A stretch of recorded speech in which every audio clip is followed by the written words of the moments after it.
the first female admiral in history. This woman's life is a fascinating adventure. Some say she was born in Pontevedra, although others claim she was born in Peru at the end of the 16th century. What we do know is that she was born into a family of merchants in 1586. At the age of 18 she married Alvaro de Mendana, a Spanish navigator who had managed to be the first to reach the Solomon Islands. Many years later she attempted a new expedition, and it was thanks to money from Isabel's family. Alvaro de Mendana organizes a second trip to the Pacific Islands, managing to assemble a fleet with 4 ships and nearly 400 men and women.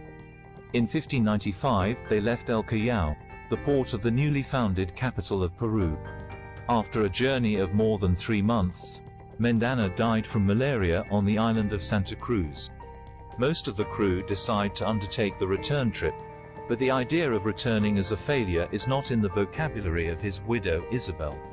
Far from returning to the comfort of her home, Isabel takes command of the expedition, but not before putting an end to an attempted rebellion by a group of sailors. Her first decision was to head to Manila, on a very difficult 3-month voyage in which she had to overcome a sick crew, decimated and ready to mutiny.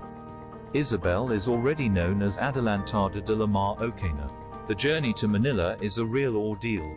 The senior pilot, Pedro Fernández de Quiros, suspicious that he is not the one in command of her, defines the admiral and accuses her of having manly, authoritarian, untamed and despotic character. Malaria and scurvy leave the expedition with 100 men out of the initial 400. Isabel de Barreto does not take a step back. If anyone who disobeys her orders must be sentenced to death, the admiral's pulse does not tremble and she orders capital punishment. Miraculously, they arrive in Manila and Isabel is received as a heroine in the Philippine city. No wonder, a woman has managed to break all navigation records to date. At the command of the expedition, Isabel managed to navigate the greatest distance sailed by Spanish ships in the 16th century, 3,600 nautical leagues, around 20,000 kilometers, which is half the circumnavigation of the world.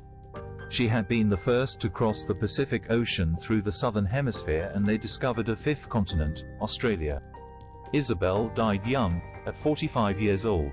She had to sue to have her rights over the conquered lands recognized. She didn't make it in a world still dominated by men.